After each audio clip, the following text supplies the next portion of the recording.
When the call come from Doherty County 911 that particular day, you know, I just knew that we would actually be doing a search and recovery instead of a search and rescue. The weather for the previous 3 days had been nothing but rain, so we just thought, oh, it's gorgeous outside, and we'll jump in our boat and go down Lake Cheehaw and see all of the beautiful nature that's here in our area. Kelly Merritt and her family were enjoying a spring afternoon on the lakeside of the Georgia Power Dam. They didn't realize that the open gates of the dam were creating a dangerous undertow. The water was very calm on top. Our boat was being pulled without us knowing that it was being pulled. The closer they got to the dam, the greater the undertow, which now began sweeping the boat toward the concrete wall near the spillway.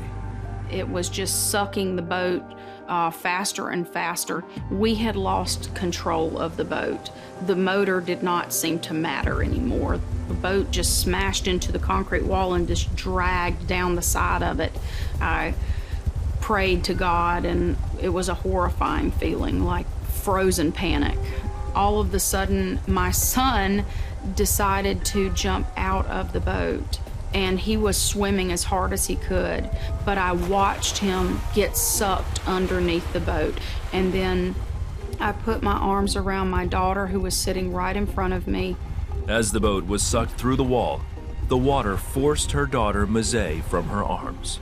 There are no words to describe the feeling of her being ripped away from my arms. It was very much like I was already dead. Kelly was sure she would never see her family again. The force of this water was so strong. I felt concrete and slime, and I dropped for what felt like an eternity.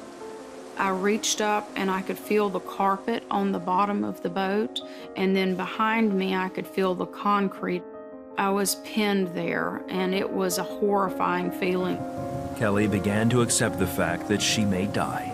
I was having a conversation with God at that point, and I was telling him, in essence, thank you for all that I had had. I knew in my heart that I wanted more, but I didn't want more if my children weren't going to be with me, if my husband wasn't going to be with me.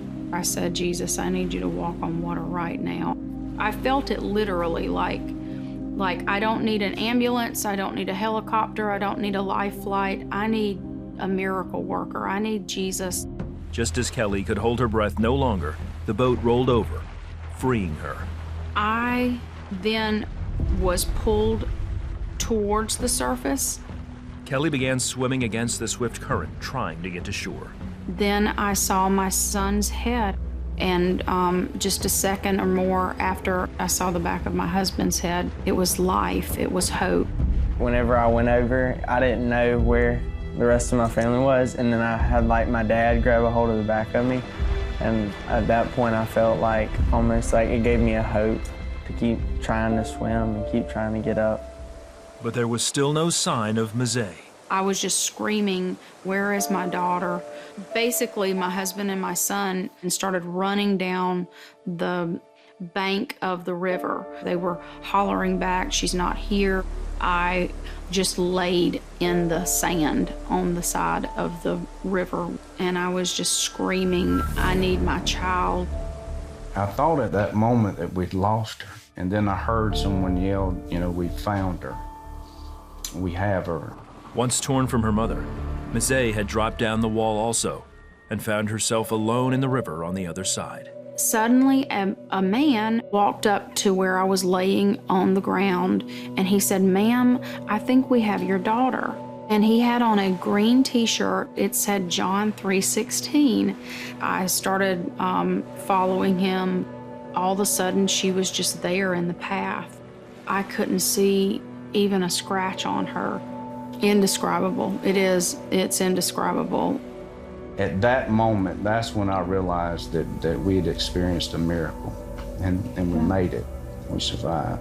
I felt like another person was holding on to me, but there was no one around me when I came up, and I knew that it had to be God because there was no one else around. You know, it was nothing short of God's mercy in them, and 4 miracles performed that day for this entire family. The Merritt family drove home with no serious injuries. And while they never saw the man in the John 3:16 t-shirt again, they are grateful for his part in God's protection that day. I almost felt like he was an angel. But he had the biggest, prettiest smile, and that smile just, you know, came with a sense of peace. You wouldn't have thought that he would have, you know, been the one to give you reassurance that everything's okay, but he did. About a year later, we were sitting in church, and our pastor led us to read Isaiah 43:2, and it said, "When you pass through the waters, I will be with you, and the rivers will not overflow you." And in that moment, I knew that God had given our family a Bible verse that was just for us, it was ours. Jesus had truly been with us. He was truly walking on water for us in those moments. He was with us. Right now, I believe that we are 4 living miracles.